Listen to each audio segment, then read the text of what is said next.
Bom dia, pessoal! Meu nome é Nathalie e bem-vindos a mais um vídeo de caso criminal. No vídeo de hoje, nós vamos falar sobre o caso da Charlene Lennon e da Lisa Hoodless. Muito obrigada, Tânia Cristiane Martins, por ter sugerido essa história. Se você que está assistindo tem alguma história que você gostaria que eu falasse sobre, por favor, coloque nos comentários.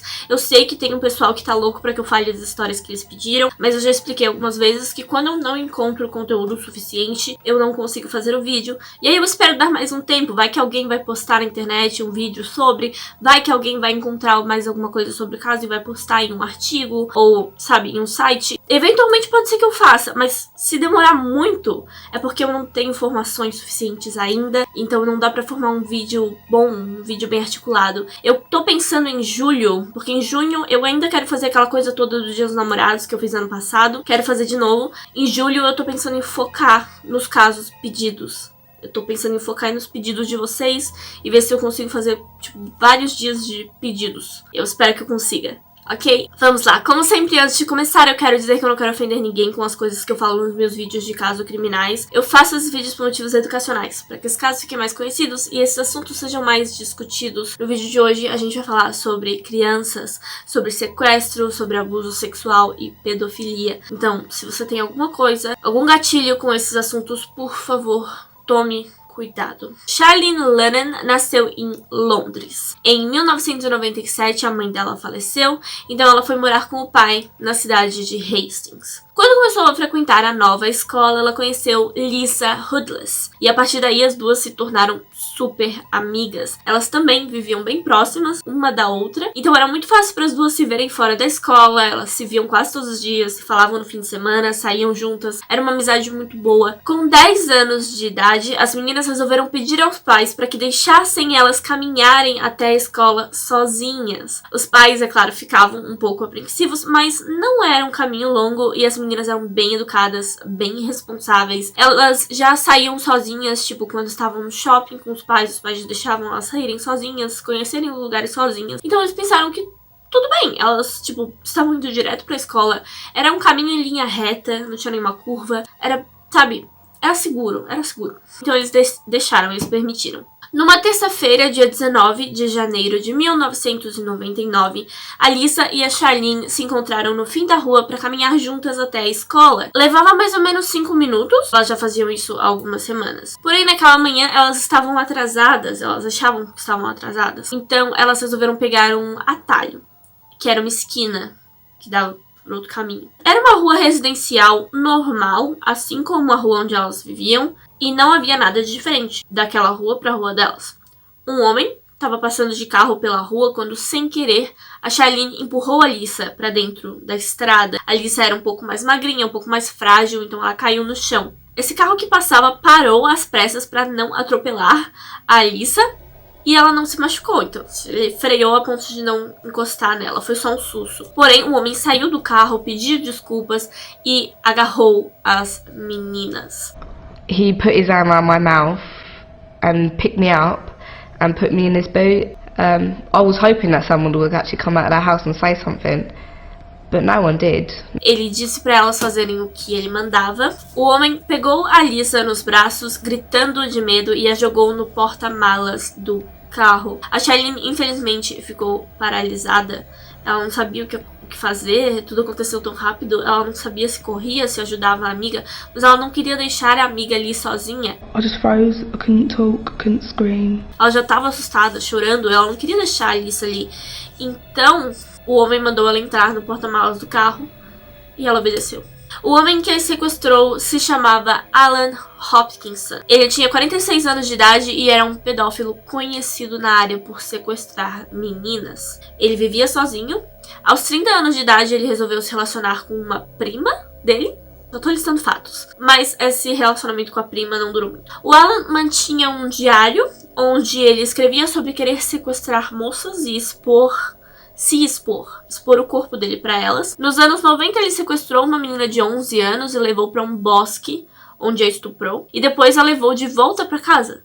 Os pais dela não estavam em casa e ele colocou ela dentro de um armário da cozinha. Ela foi encontrada e estava bem, mas é claro, ele a estuprou. O Alan foi preso e foi sentenciado a 7 anos de prisão. Porém, ele foi liberado incondicional após apenas 4 anos, por bom comportamento. Ele comprou a própria casa e sempre haviam meninas na casa dele e por algum motivo ninguém parecia achar isso estranho. As meninas menores de idade eram convidadas para ir na casa dele, faziam um biscoito com ele, passavam a noite e até trocavam cartinhas de amor com ele. Os pais dessas meninas alertaram a polícia quando descobriram, né? Porém, ele continuou recebendo crianças em casa. Então a polícia decidiu aplicar uma ordem judicial contra o Alan, o proibindo de ficar perto de crianças.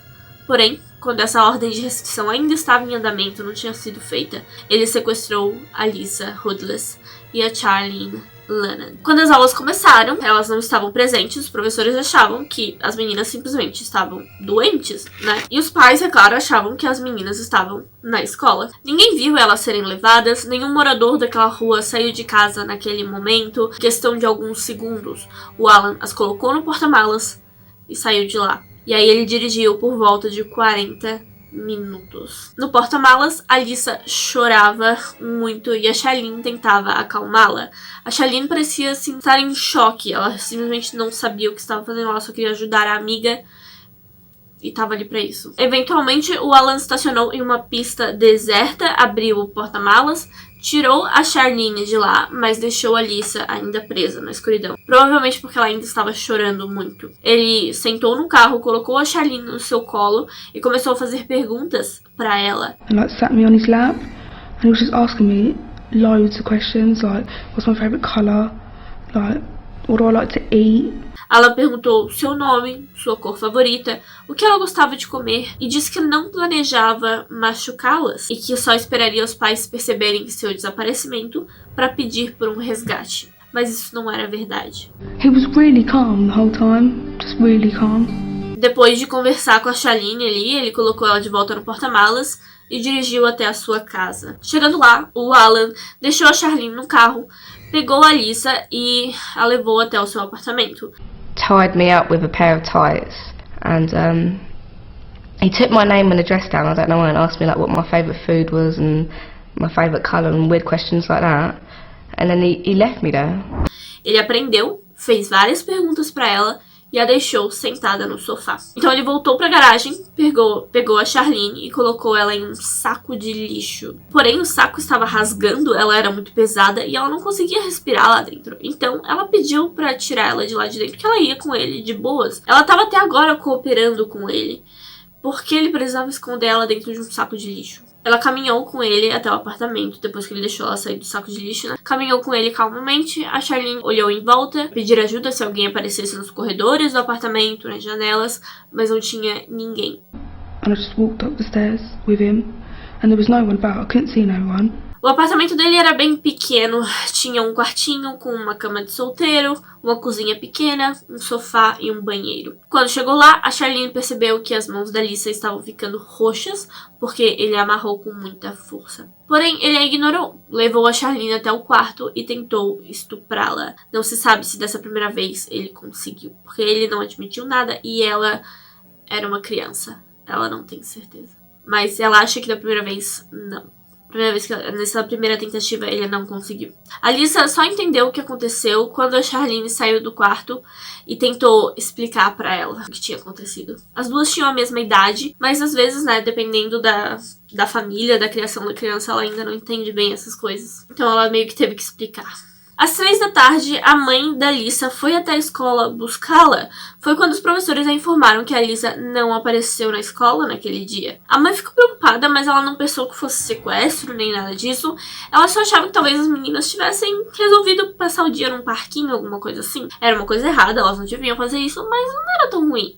Elas eram meninas responsáveis, como a mãe disse. Não tinha perigo, sabe? Ela realmente não pensou que fosse algo tão ruim. E ela só esperou que, em algum momento da tarde, a menina fosse chegar em casa. O dia passou, A Lisa nunca chegou em casa, ela não apareceu até a noite. Já fazia 8 horas que as meninas tinham sido levadas quando a madrasta da Charlene ligou pro pai dela e avisou que ela não voltou da escola. Quando perceberam que as duas meninas haviam saído juntas e sumiram juntas, as famílias decidiram contactar a polícia. Os policiais logo iniciaram buscas e as famílias saíram questionando vizinhos, perguntando se as meninas apareceram por lá, se viram algum desconhecido com elas pelas ruas, mas ninguém viu nada. As meninas estavam a 40 minutos de lá, no apartamento de um completo estranho.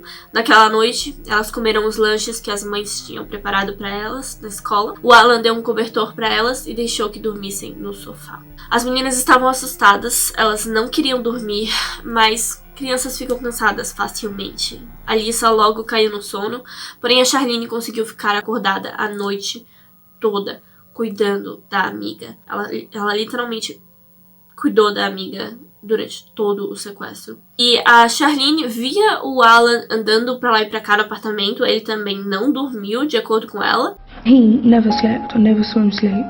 He used to just walk around all night. And like just come in every now and again and look at us. E ele dava uma olhada nelas de vez em quando. Ela achava, e era outro motivo pelo qual ela continuava acordada, achava que quando elas caíssem no sono, ele se aproveitaria delas. Então ela ficou acordada a noite toda. Na manhã seguinte, no dia 20 de janeiro de 1999, as buscas continuaram. Havia mais de 70 policiais investigando o desaparecimento das meninas. Todos os jornais e noticiários estavam falando sobre elas. No apartamento, o Alan ainda tentava ganhar a confiança das duas. I think he wanted us to like think he was a friend or something. I just thought that he was gonna kill us, and that was it.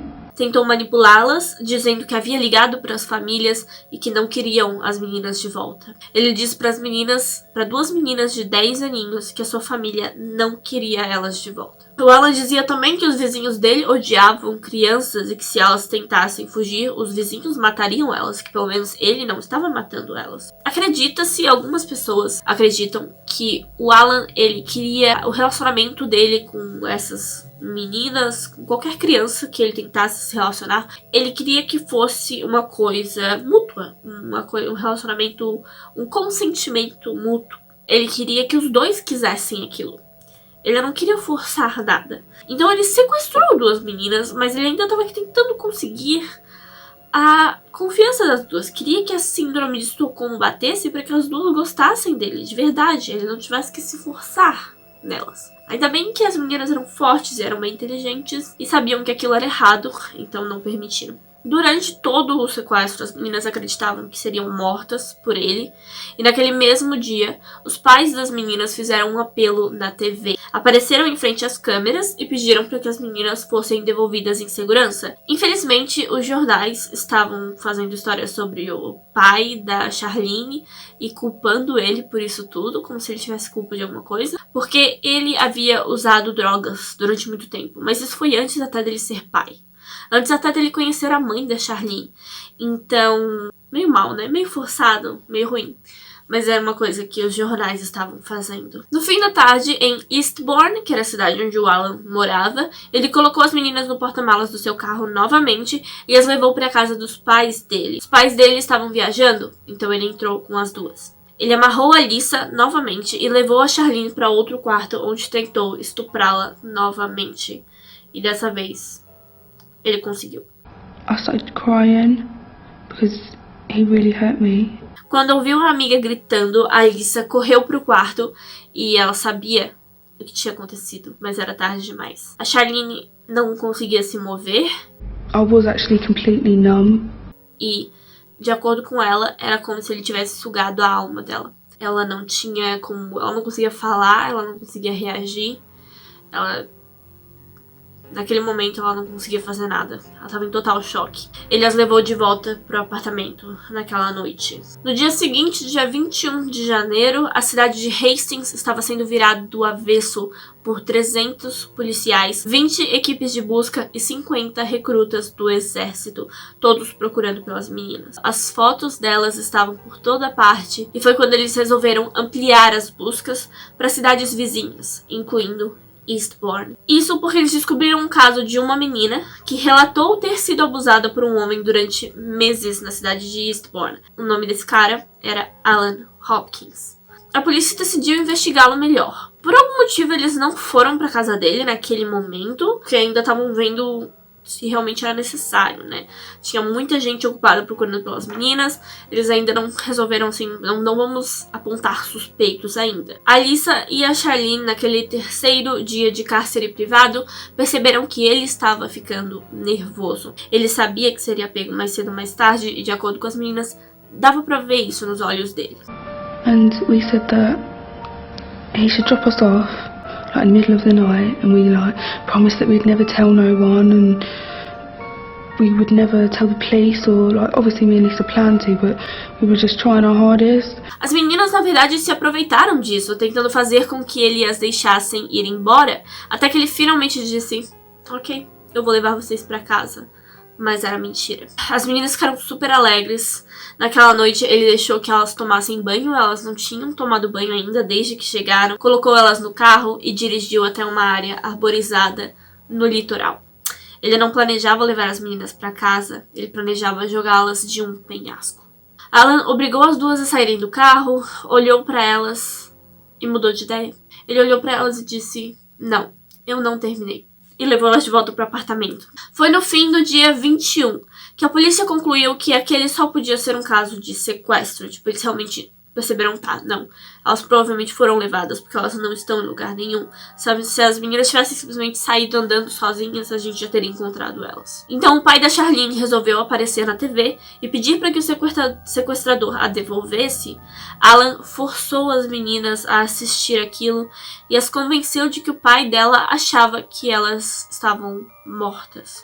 Eu não sei como. Eu vi o vídeo, eu vou colocar o vídeo pra vocês. My theory is that she's at someone's house. She's got to be in somewhere that's safe and warm.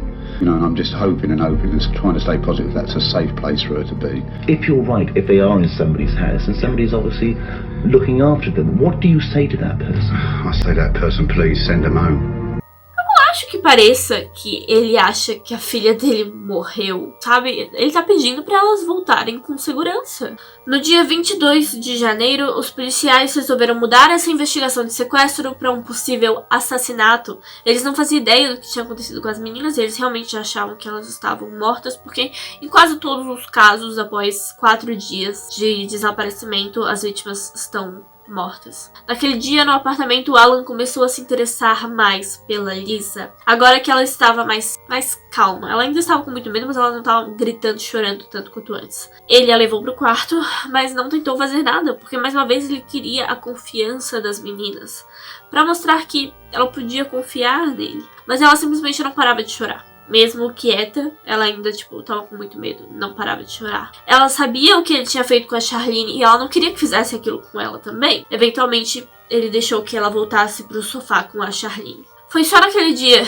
22 de janeiro de 1999, sexta-feira, que a polícia resolveu visitar Alan Hopkins.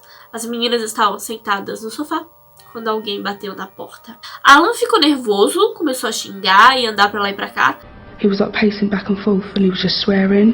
The whole time he was like, what am I gonna do? What am I gonna do? Ele abriu a porta, os policiais deram voz de prisão pra ele pelo abuso sexual da outra menina. Eles perceberam que as duas meninas estavam lá e foi tipo, veja só. I'd walked in and the policeman was like, hey, we've been looking for you too. And porque eles não sabiam que elas estavam lá e eles não esperavam encontrar elas lá. As meninas estavam tão felizes que mal sabiam o que dizer. Elas estavam finalmente a salvo. Era um milagre. Os pais delas estavam animadíssimos, a mídia foi pra cima deles com presentes, entrevistas e fotos e elas adoraram a atenção.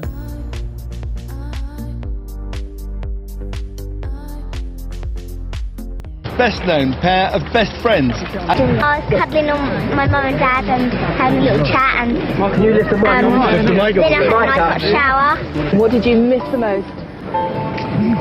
my dad moaning at me. A escola ofereceu que elas tivessem uma semana de férias, mas elas se recusaram a não ir à escola. Elas disseram que gostavam muito de estudar e sentiam falta dos amigos e da rotina. O Alan foi levado até uma delegacia enquanto seu carro e seu apartamento eram vasculhados. Haviam tantas evidências na casa dele, diários, mapas de escolas locais, imagens de crianças no computador, etc. 4 meses depois, Alan Hopkins foi sentenciado a 9 prisões perpétuas. Graças à história da Charlene e da Lisa, existe uma lei no Reino Unido que obriga as escolas a contactar os pais quando uma criança está ausente, porque isso poderia ter mudado totalmente o curso das investigações nesse caso. Quando uma criança falta à aula, a escola é obrigada a telefonar aos pais e perguntar por que a criança não foi à aula, porque pode haver um motivo a mais. Se os pais não souberem onde a criança está, eles chamam a polícia imediatamente. Infelizmente, as meninas pararam de se ver por um tempo, por causa do trauma. Uma lembrava a outra das coisas terríveis que haviam acontecido com elas não queriam lembrar de tudo aquilo. Elas fizeram terapia separadamente. Porém, nenhuma das duas gostava de fazer terapia. Talvez o profissional não fosse muito bom também, não sei. Acho que elas faziam com a mesma pessoa, só tinha uma pessoa, talvez. E a Lisa pediu pra parar de fazer e os pais dela permitiram, mas a Charlene não. A Charlene teve que fazer durante um ano inteiro e ela não queria mais ter que falar daquilo, ela não queria ter que pensar naquilo. É interessante ver como isso afetou elas, mas depois que elas conversaram um pouco com algumas pessoas, elas já estavam melhores e elas não sentiam a necessidade de ter que conversar sobre isso durante muito tempo, sabe? Eu não sei como afetou elas agora, quando elas são adultas. Pela entrevista parece que elas ainda têm alguns traumas, mas elas parecem estar muito melhor, principalmente a Lisa. Foi só quando as duas terminaram o ensino médio que elas decidiram voltar a conversar e elas são boas amigas até hoje. É isso. É isso, pessoal. Essa é a história. Elas sobreviveram. Foi uma coisa horrível que aconteceu com as duas. É isso. Se você gosta desse tipo de conteúdo, se inscreve no meu canal, deixe seu like.